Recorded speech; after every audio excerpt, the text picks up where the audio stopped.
Bonjour à tous et à toutes, ici Pinap. Comme je l'avais promis, voici mon avis sur le concert de William Basinski. J'avais dit dans une de mes vidéos précédentes où je vous ai présenté ma collection de vinyles sur William Basinski, que j'allais faire un avis sur le concert auquel j'ai pu voir. Donc le voici. Et je me suis mis dans l'ambiance. Et comme pour Otecre, j'ai mis les albums que je possède pour que ce soit plus dans une ambiance spéciale Basinski. Donc, sans plus tarder, on va commencer. Donc le concert s'est déroulé sur Paris, dans le 11e arrondissement. C'était dans une espèce de salle qui s'appelle le Café de la Danse. Alors, je sais que toi, Esther Music, tu connais l'endroit, car tu avais vu un artiste de musique espérantale. C'est marrant car la salle, c'est vraiment, enfin, ce type de salle, c'est vraiment un peu de tout en fait. J'ai vu, après il y a du rock, il y avait de la funk. J'ai vu, c'est vraiment un endroit assez varié, ce qui est cool. Donc j'y suis pas allé seul, comme enfin, quand j'ai vu Otecre, j'étais tout seul quand je suis allé les voir. Là, non, non, non, là j'étais avec ma mère. Et donc, William Basinski, ça commençait vers 21h, mais avant, comme chaque artiste, il y a un autre artiste qui est toujours avant l'artiste phare. Il y a eu John Benz, ou Bensey. Je ne sais pas trop comment il se prononce, mais c'est ce qui paraît, c'est bon, on va le prononcer John Benz. Alors, John Benz, c'est un artiste anglais de musique ambiante. Parce que j'écoutais brièvement ce qu'il fait, c'est plutôt pas mal, hein, c'est très industriel.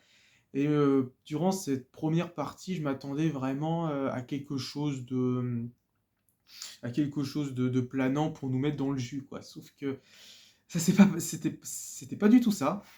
Ce qui s'est passé, c'était assez spécial. Donc, il a commencé à 20h, 20h pile. Avant qu'il chante, il y avait une dame qui portait un espèce de bol avec de l'encens. Peut-être pour nous imprégner de l'odeur chamanique. En fait, c'était assez trance, hein. Il y avait un côté assez trance. Après tout, pourquoi pas. Mais c'était assez spécial parce que moi, je m'attendais vraiment à de l'ambiance industrielle, mais pas du tout. Et donc, elle propage ça partout. Elle était sur l'estrade, etc., propager l'encens. Et on l'a vu, là, notre John Benz. Et alors, il était habillé vraiment très chamanique. Il avait une espèce de robe noire, il avait un collier, il était pieds nus, un espèce de collier ésotérique, grande barbe, vraiment le messie de Dieu ou de Jésus-Christ ou une personne d'une secte, le gourou d'une secte, enfin bref. Donc il est arrivé, alors il jouait pas du tout sur scène, enfin il faisait pas de morceaux d'ambiance, il jouait pas ça en direct, hein. En fait c'était la régie qui mettait ses morceaux, lui tout ce qu'il faisait c'est chanter. Tout ce qu'il faisait c'est chanter. Et donc en fait, c'était des chants grégoriens. C'était des chants grégoriens, donc c'était assez inhabituel. Alors, comme je vous l'ai dit, c'est très trans, c'est très spirituel, et c'est vrai, alors on le voyait chanter, il dansait aussi, il dansait, il criait un petit peu, alors moi je m'entendais vraiment à des cris tout longs, etc. Je me suis dit, oh là, ça va être bruyant, machin. Mais en fait, non, ça va, ça va, ça va. Juste deux, trois fois, il criait, mais c'est tout. L'ambiance en général de ces morceaux sont plutôt pas mal, hein. Ça côté, oui, côté certes spirituel, mais très ambiante, assez.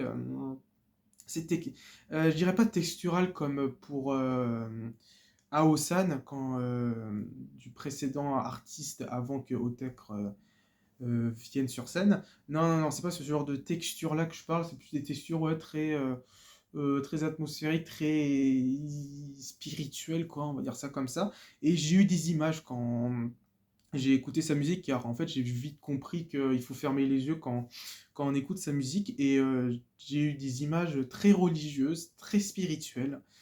Euh, Par où commencer? J'avais vu quoi? J'avais vu un moment des églises, j'avais vu une crypte, par exemple. Ça, c'est vraiment mon interprétation et ce que j'ai ressenti et ce que j'ai vu dans ma tête, hein. Je sais pas pourquoi. J'ai vu le Christ aussi, avec la croix, tout le bazar là.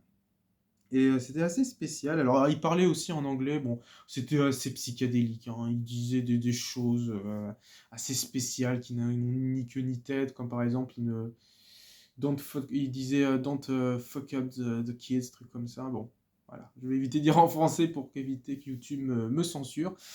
Et un artiste, ouais, m'attendait tout, mais pas à ça, quoi. Donc voilà, bon, après, il se débrouillait bien en chant, il avait une voix assez impressionnante. Mais ça m'a fait penser un petit peu à Lingua Ignota, et en moins violent, hein, parce que Lingua Ignota, elle, face à lui, il fait pas le poids, selon moi. Et bah, en fait, dans son timbre de voix, il y avait un truc vraiment dans la folie. J'ai ressenti beaucoup ça, quelque chose dans la folie, quelque chose de très schizophrène quand il chantait. C'était assez spécial, hein. C'est vraiment, personnellement, je trouvais ça assez spécial. Donc, il a chanté à peu près pendant 50 minutes, hein. Voilà, bon, après, voilà, il a géré, on a applaudi. C'était plutôt pas mal, hein. J'ai ressenti un peu côté. Je me demande s'il n'était pas inspiré par les Doors aussi, pour le côté un peu chamanique. Bon, et encore, je préfère la voix de Jim Morrison. Euh, voilà, c'est mon simple avis. Mais voilà, bon, ouais, il y a eu John Benz, hein, on m'attendait tout, mais pas à ça. Donc, selon moi, voilà, mon petit avis. Ambiance sympathique, chant grégorien, pourquoi pas.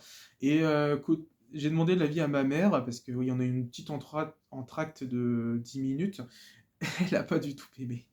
Elle a pas du tout aimé. Elle disait que c'était assez négatif quand il chantait, etc. C'était assez dans la folie. Elle a pas trop apprécié, mais elle a dit qu'il avait une belle voix, par contre. Il avait une voix assez... il se débrouillait bien, quoi. Donc voilà. Voilà, voilà. Et en plus, c'est marrant parce qu'on l'avait vu, il s'est enlevé tout ce déguisement, il était en costard blanc, etc. C'était assez spécial, hein, je vous avoue, c'était assez spécial, hein. Bon, voilà. Après, il est parti. Il n'est pas resté durant le live de Basinski, en tout cas, je ne l'ai pas vu. Ensuite, le moment tant attendu, les lumières s'éteignent et William Basinski rentre en scène. Alors, il y a tellement de choses à dire, hein. Vraiment, il y a tellement de choses à dire. On l'a vu, franchement, c'était incroyable de le voir. Sauf que quand il montait sur scène, il était assez affaibli. Il y avait même une personne qui l'aidait à monter sur scène. Je pense que les tournées, je pense que ça le fatigue pas mal, William Basinski, hein. Bon, après, il faut savoir qu'il est quand même âgé, il a 66 ans, donc ouais, oui, on s'imagine bien qu'il n'est pas non plus tout jeune, mais il a géré durant cette soirée, il a géré, c'est quand même cool, hein. Et comme à son habitude, parce que j'ai vu deux, trois petits extraits de live et un en entier qui est plutôt pas mal, qu'il avait fait en 2018-2019, quand c'était la sortie de Shadow in Time. J'avais bien aimé, et en fait, à chaque fois, il parlait, à chaque représentation, il parlait, il a même parlé un peu français, c'était assez drôle. Paris, mon amour, et des trucs comme ça, c'était assez drôle. Bon, de toute façon, William Basinski, c'est. Quand tu vois le type, on dirait il est maigre comme une crevette, que John Betts, lui, il était assez rond comme bonhomme. Euh, il ressemblait vraiment à du Iggy Pop, il y a un côté assez un petit peu androgyne, il y a un côté assez féminin, mais c'est un peu masculin. Je pense qu'il était pas mal inspiré de David Bowie, hein. Bah, comme j'avais dit, je crois, dans une de mes dernières vidéos sur William Basinski, sur ma collection de vinyles de Basinski, bah, il était, je pense, inspiré par David Bowie sur scène, hein, et ça se ressentait. Donc, il était arrivé avec ses lunettes Ray-Ban, euh, son blazer un peu à la Grace Jones, hein, parce qu'il était torse nu, et voilà, blazer. Et donc, il parlait, il avait dit qu'il était assez fatigué, même il a dit en français je suis fatigué. Bon, il a dit merde aussi. Mais donc voilà, bon, il a quand même un petit peu parlé. Il a dit qu'il a fait des tournées. Hier, il est allé en Italie. Et après ce petit discours, il a voulu commencer à jouer, sauf qu'il y a eu un petit problème technique. C'est quand même dingue, hein. Vraiment, en France ou sur Paris, il y a toujours un petit truc qui marche pas, mais ça va, ça va. Ça s'est très très vite géré. Et voilà, donc ça s'est très vite géré, parce que je crois que c'était quelque chose par ses cassettes magnétiques, parce que ceux qui savent pas, William Basinski, lui, il fait tout avec des bandes magnétiques, etc. Il avait, hein, son setup, on voyait son PC, sa petite table de mixage, les bandes magnétiques, l'espèce de magnétophone.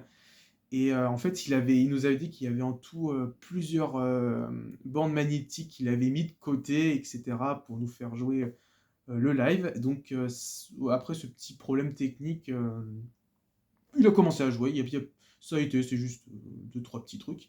Et au moment où ça a joué, ça a été vachement hypnotique. C'était vachement hypnotique, c'était fabuleux. Oh là là, qu'est-ce que c'était magnifique. Alors, au Tecre, c'était vraiment des espèces de sons assez bourrins, etc. Des espèces de rythmiques assez spéciales. En même temps, on dirait que c'est assez calculé, etc.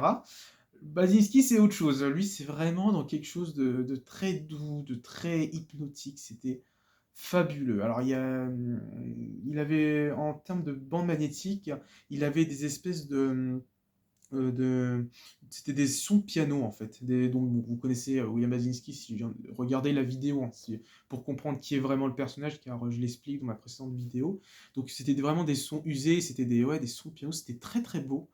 Et il y avait un espèce de son, de drone, dark ambient, un peu la le Smord, un petit peu, qui est vraiment pas mal, très de profondeur et assez angoissant, on ressentait bien, et en plus, cette espèce de son de profondeur, il y avait quelque chose de très étouffé aussi, c'était magnifique, et juste derrière lui, il y avait un écran où ça projetait des espèces d'images, enfin c'était plus une vidéo continuelle, enfin une vidéo qui tout au long du live qui se jouait, où c'était des espèces c'était un ciel recouvert de nuages avec un espèce de soleil, mais on dirait aussi une lune assez spéciale. Et tout au long, on a eu le droit à ça, avec des effets avec des lumières bleues foncées. C'était très mystique, c'était magnifique.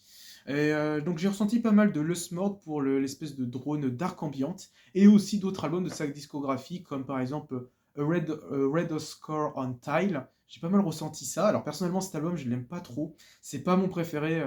S'il y en a qui ont vu, s'il y en a qui connaissent mes lives, etc., dans mon premier live que j'ai fait avec Stunt Rock Confusion, il m'avait mentionné cet album, j'avais écouté, personnellement je l'ai pas trop aimé, parce que je trouvais que c'était, on dirait une loupe qu'il avait samplé de Mélancolia, mais pas trop aimé. Donc j'ai ressenti un peu cet album, j'ai ressenti Cascade aussi avec cette espèce de piano, car en fait c'est très, comme je vous dis, c'est vraiment des loops, c'est très en feedback en fait. On dirait vraiment une musique, avec cette espèce de loop, ça crée vraiment la mélodie en elle-même.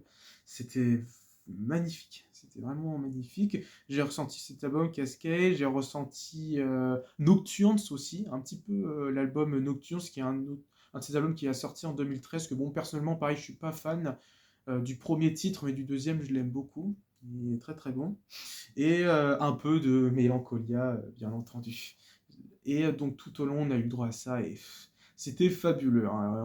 Il y en a qui le regardaient dubitatif, enfin pas dubitatif, mais qui regardaient par émerveillement et se concentraient. Moi, c'était assez spécial. Je le regardais, mais parfois je regardais la scène parce que j'étais vraiment émerveillé de le voir déjà. En vrai, c'est quand même la classe de le voir, d'être face à un maître de l'ambiance, hein. Pour ma part, oui, je le considère comme un maître de l'ambiance avec Brian Eno et compagnie.